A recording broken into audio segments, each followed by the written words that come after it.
Is your child ready? That is the topic of our meeting today. Head Start to Pre-K and K transition.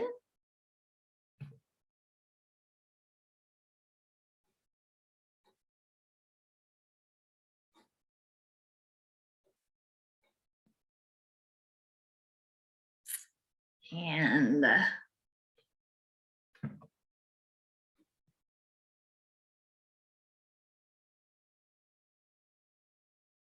my name is Shelby Henderson. I'm one of the family engagement coordinators with Jones County. And I'd like to introduce the rest of our team. We have Miss Shelley Dunlap, another family engagement coordinator. And then we also have Miss Leslie Poitras, who is our executive director for family engagement.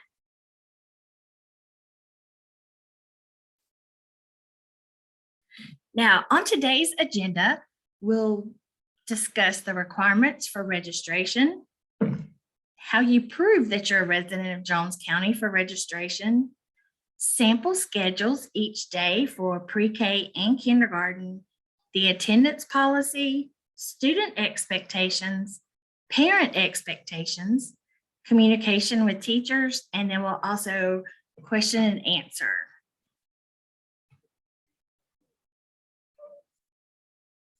Now, you'll notice that there are some safety precautions that we have put in place. We apologize for any inconvenience, but during this meeting, there will be no video and no audio or chat from our participants. And in getting ready for pre-K registration, we did want to let you know pre-K registration begins on March 1st. You'll want to keep checking the Jones County website for directions on that. And that's the link there to the Jones County website. And then kindergarten registration, if you're ready to transition to kindergarten, just be looking for information on that. That usually begins after spring break. So just be aware of that. And in terms of requirements for registration for pre-K and kindergarten, they're pretty much identical. In order to register for pre-K, though, your child does need to be 4 years old on or before September 1st, 2022. And if your plan is to register for kindergarten, they would need to be 5 years old before that date, on or before that date. The two main requirements in order to register in the Jones County school system are that you must be a resident of Jones County, and you need to make sure that you have a valid birth certificate, one that has been certified, available for registration. Now is the time to begin gathering the required registration documentation, whether you're registering for pre-K or kindergarten. Again, these requirements are the same for the school system. And what you'll need are the birth certificate, which I mentioned a moment ago, as well as the certificate of immunization, sometimes known as Form 3231. And then there's also Form 3300. That is the eye, ear, dental nutrition form that must be completed. You will need your child's social security card, your driver's license as the guardian or parent, and then proof of Jones County residence. And we'll talk more about how to prove that residency in just a moment. Okay, proof of residency, the documents that suffice for that. If you are a homeowner in Jones County, you can bring in either a copy of your current property tax notice or your mortgage statement. Either of those will suffice, and you need a copy of a current power bill as well.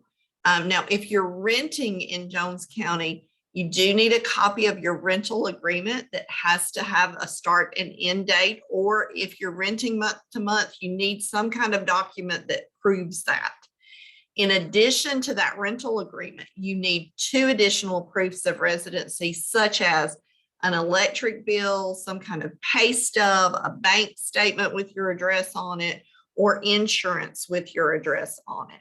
And before we move forward, I did want to just back up and say that I mentioned a moment ago, pre-K registration begins March 1st. When you get those directions from the website, you register there, and that's sort of a preliminary registration that just kind of alerts us that you want to register within the school system. And then pre-K will actually reach out to you about setting up a time and a date for you to come in and bring the documentation we just mentioned. And just kind of food for thought here, in Jones County, we do have 12 pre-K classes, and each of those classes can house 22 students. So pre-K is first come, first serve sort of on that. When those classes fill up, when they fill those 12 classes up with 22 students, a waiting list will be established. So if we should fill them up, just know that you would go on a waiting list. So I just wanted to mention that before we move forward. Thank you, Ms. Dunlap. And pre-K is not the only grade level that is required to show proof of residency. We have sporadic grades throughout to make certain that our students are actually residing in Jones County.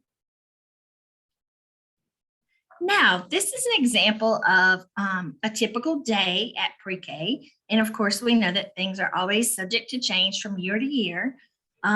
Students may be dropped off from 7:15 to 7:40.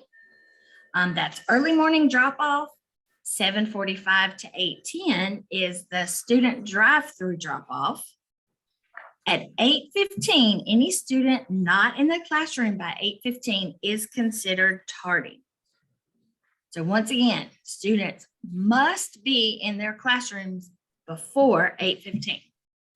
Then the instructional day is from 8:15 a.m. until 2:45.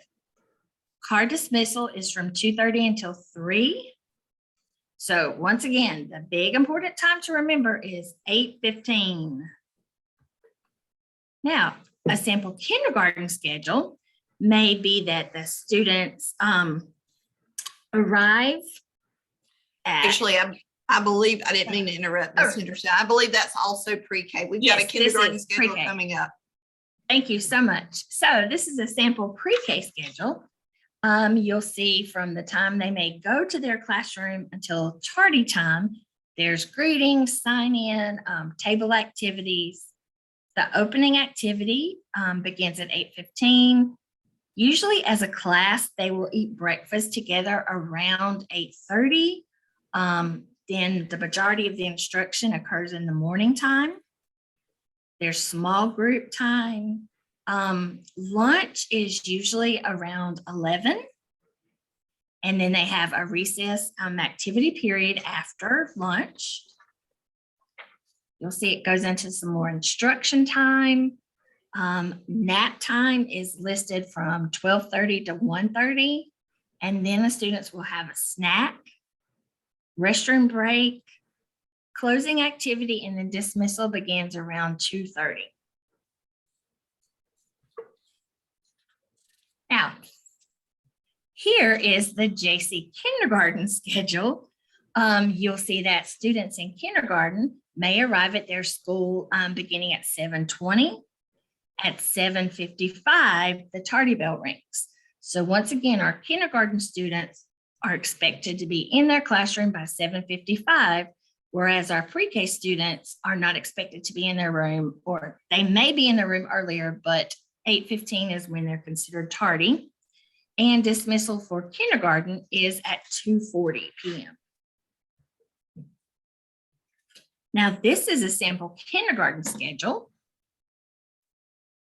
You'll see that students eat breakfast before they go to their classroom, their morning meeting, reading and math groups, lunchtime. Remember, this is for all classes, and they are staggered throughout. Lunch may begin around 10:20 and last through 11. Then there's recess, STEM activities, center time. Just like pre-K, kindergarten has a rest time, snack, and then dismissal. And this is a sample schedule. Thank you, Ms. Henderson. And now we're going to talk a little bit about the attendance policy for pre-K in particular. Regular on-time attendance is important, and we want you to understand as well that continued unexcused tardiness or continued unexcused early outs or absences can actually result in removal from the pre-K program. So attendance is very important because, again, we mentioned a moment ago those few slots that we have for pre-K. And with a waiting list, if we have a student who is chronically missing school, that student may be dismissed from the program in order to allow someone else to enter the program. So Ms. Henderson mentioned a moment ago, in terms of tardiness, it's 8:15 at which time a child becomes tardy at pre-K. And when we talk about the chronic tardiness or chronic absences, pre-K defines that as if they are arriving late or leaving early more than once a week, that's going to be an issue. If they are absent more than 2 days a month without medical explanation or reasonable explanation, then that's considered excessive absenteeism. So again, students that fall within those categories could be dismissed from the pre-K program. You will receive frequent reports, attendance reports every 20 days. You'll get an attendance report that keeps you aware of how often your child has been tardy or absent, and you'll sign that and return that form to school. So there won't be any surprises. You'll have an accurate record of their attendance. Now for kindergartners, we mentioned a moment ago, the kindergarten day begins earlier than the pre-K day. So your child needs to be in their seat by 7:55 in order to be considered on time. So for that reason, at 7:50, you will need to sign your child in through the office because they need time to walk down. And for most of our schools at 7:50, that is the point at which our teachers leave their duty stations that are posted around the schools and go to class themselves so that they can greet students. So for that reason, again, there's not going to be anyone to make sure your child gets into the building from those normal drop-off locations. Beginning at 7:50, those teachers transition into the building. So at 7:50, parents are asked to sign in their child in the front office to make sure that they get in safely. And at either school, if your child is tardy, you will be required to get out of your vehicle and walk them in to sign them in as a tardy student. Okay, we mentioned the attendance policy for pre-K and how that can, chronic absences can result in dismissal from the program. Well, for kindergarten, of course, dismissal from the program isn't an option, but there are some other protocols in place when a child has continued unexcused absences. So for example, if once a child reaches 2 unexcused absences, the parent will be contacted by the teacher either via email or there will be some sort of phone call, some type of parent contact. If a child reaches 5 unexcused absences, the parent will then be called in to sign an attendance contract. So again, that next step conversation is this continues to be a problem. We really need our children here. Teachers can't teach them if they're not there. So we want to make sure that students are in classrooms. If attendance continues to be a problem, when we reach that 10th absence, unexcused absence, then an attendance review meeting is called, and we call that Children in Need of Services, sometimes referred to as a CHINS meeting. And again, that's a committee to discuss, okay, what are the barriers that are preventing this child from being in school every day on time? And then a fourth option that that is there that we don't like to pursue is that charges can be filed with the appropriate court.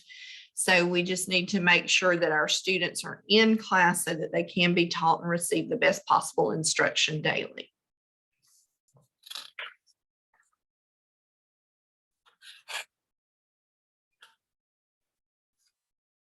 I can't hear you. What if my child is sick? Do not send sick students to school. Do not send them if they are sick. If they're running a fever, do not send them to school. If they are vomiting, do not send them to school. Our rule is that 24 hours fever-free or vomit-free. If your child does become ill at school, you will be contacted to pick your child up as soon as possible.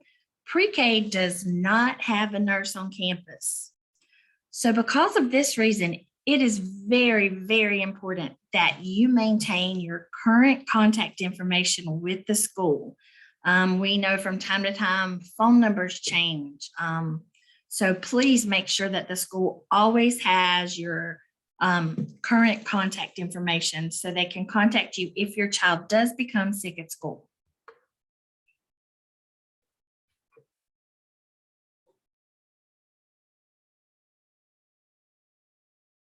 Now, Jones County Elementary Schools have a PBIS program, and that is the Positive Behavior Interventions and Support. And this initiative incorporates effective teaching, positive rewards, positive reinforcement. We always stress consistent rules, procedures, and logical consequences. And these teach our students appropriate behavior. And these behaviors are necessary throughout life, and we want them to be very successful in whatever they do. So those focus on responsibility, safety, being your best, and showing respect. Now, what can you do to make sure that your student is ready for pre-K or kindergarten? This is a comment directly from a Jones County kindergarten teacher. While we appreciate when children have academic knowledge, it is much more important for them to have self-care and problem-solving skills when coming into kindergarten. And those of you that attended our training in the fall, you'll see that we talked about many of these skills. So let's review some of them. Self-help. It is very important that your students at pre-K understand and at kindergarten how to snap, button, zip, and buckle their clothing. You want to be able that they can put on and take off a jacket. It's never too early to start practicing that now. In the morning times, have your child put on their own jacket. A child needs to know how to use the restroom independently, and that includes that they can wipe themselves, that they know how to flush the toilet, and that they can wash their hands independently. And also tie their shoes.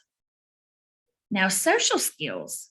We want to make certain that our students can listen to an adult and follow simple instructions, that they can play cooperatively with others, they can sit for short periods of time, and that they can follow two-step instructions.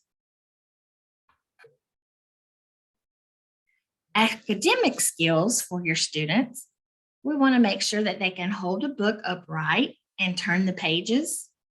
Have the student practice turning pages of a book. How do we turn them gently? How do we not tear the pages? Your students should know their first and last name. Now, when we are talking about their first and last name, we want to make sure that they know their legal first and last name and not necessarily a nickname. We also want to make sure that they can tell and retell familiar stories. They know their colors, their shapes and sizes, count from 0 to 10, say their ABCs. Want to hold scissors and a pencil appropriately, recognizes and writes their first name, And in this case, for an example, we want to make sure that they can use uppercase and lowercase letters and that they recognize the letters within their names.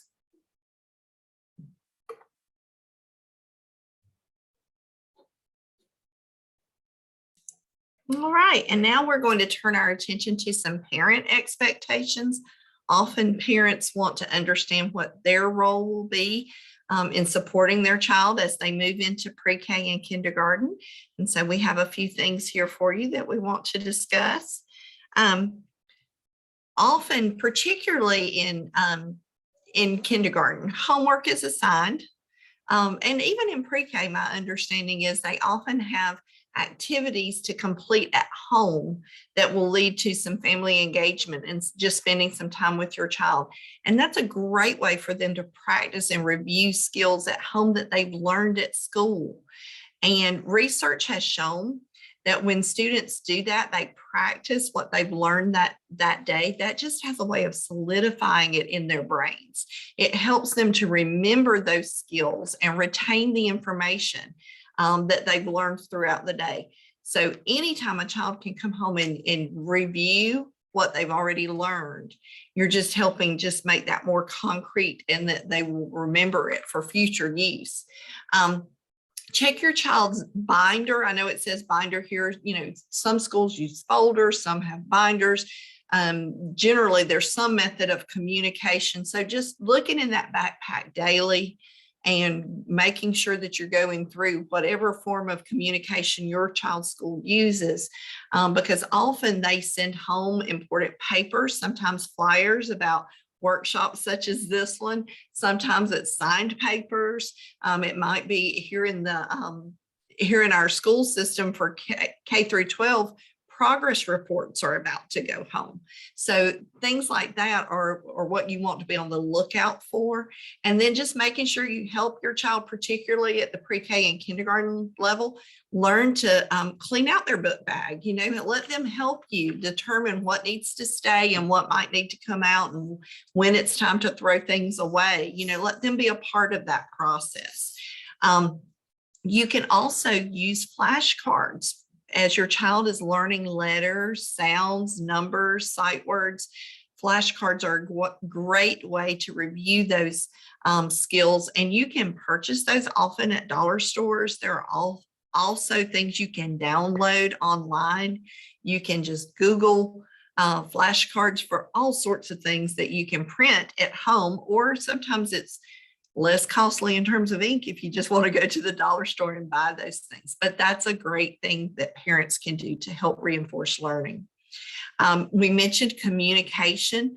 You know, communicating with the teacher often through Seesaw. That's one of the platforms that's in use right now at pre-K and kindergarten in our schools. Talking with our teachers at conferences, emailing. Many teachers use Remind and other platforms. So as your child moves through the school system, just maintaining those lines of communication is very important.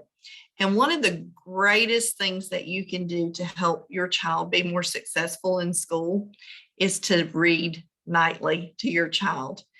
And exposure is key. You know, it just exposes them to vocabulary. It helps foster conversation skills. If I can't emphasize enough how important it is that you read with your child at night in those pre-K and kindergarten years. And even as they learn to read, you can share books together. You can take turns reading. And even as they move into middle and high school, you can have your own little book clubs where you both read a book and discuss it. But children learn so much from these conversations about stories. They get a sense of story. Their vocabularies expand. It is just a great way to help them to be a more successful student overall. And I want to encourage you, if you do not have a library card at the Jones County Public Library or any of our Middle Georgia libraries, please go get a library card. It's free. There are so many resources that our library has available for you and for your children. And right now they have a special program, 1,000 books before kindergarten. And for every 100 books that your kindergarten or your pre-K, preschool that you read, they earn a prize and they have a great display with it. So take a moment and go to the public library.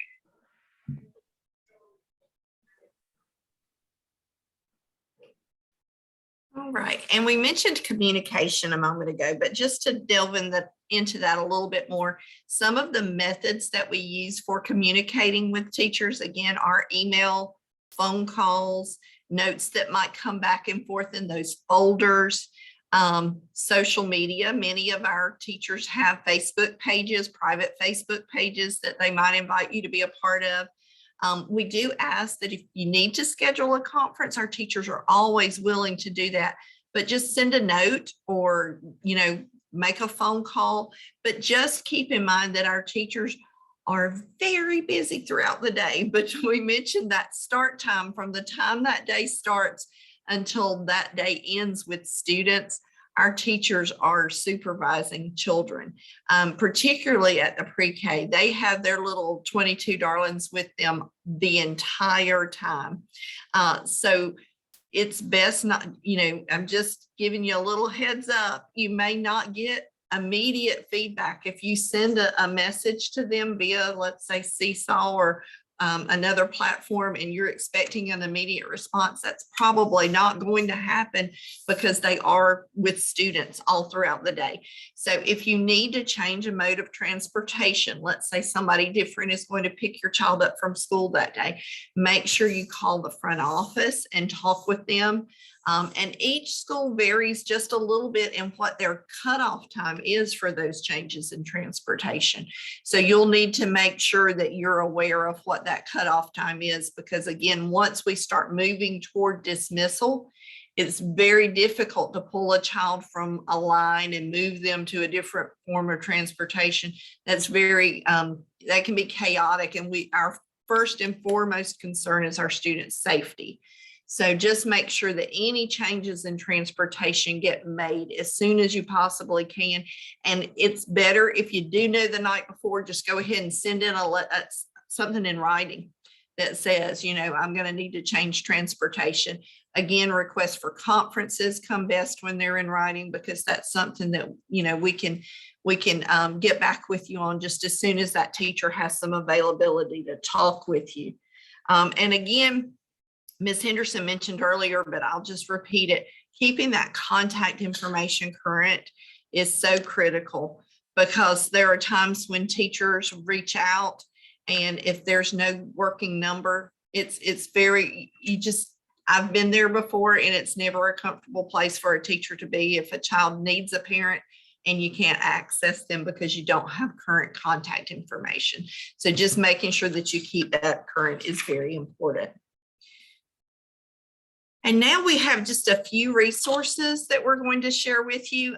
You may already be aware of this, but if not, I encourage you to visit this link, and we're going to be able to email this presentation out to you at the conclusion of our meeting.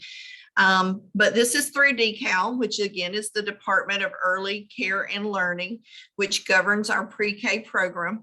But if you've not visited this site, you can find daily activities to do with your child. There are many family resources. There are virtual field trips there, information on giving your children some screen-free time, things that you can do outside together, how to navigate feelings. That's a big one for pre-K students, learning to express feelings in a positive way, learning that it's okay to be angry, but some positive ways to express that angry or that sadness.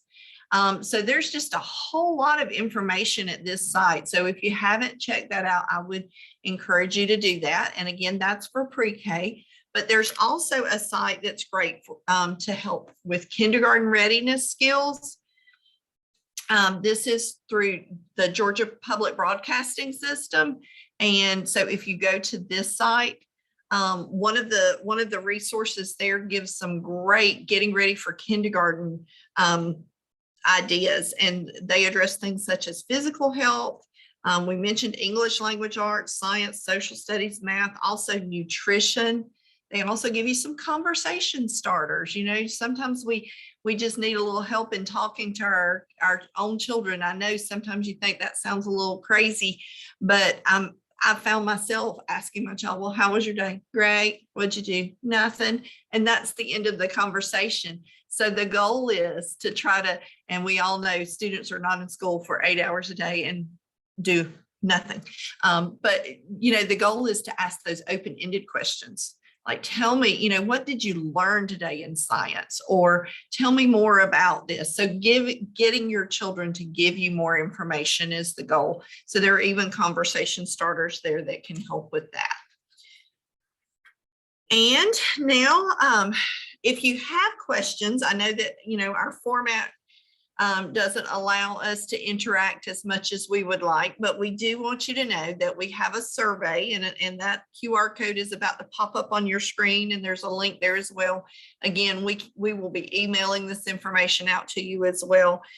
This survey does allow you to give us some feedback if you need additional information, resources, have questions or comments. We encourage you to use the survey, the feedback survey, to provide that information to us, and we will be happy to address any questions or concerns that you may have. And then, as always, you can reach out to us directly. That is our email information and our phone information. If you want to give us a call, Ms. Henderson and I are available to help you in any way that we can. And so we do want to thank you for taking the time to be with us today. We hope we were able to answer some questions that you might have already had rolling around in your head, or give you some food for thought as you're preparing for pre-K and kindergarten. And if you happen to have missed the beginning of our presentation, we have been recording it, and it will be uploaded on YouTube, and you'll be able to view the presentation along with the information and links that we send out. So thank you very much. Thank you all for being here today.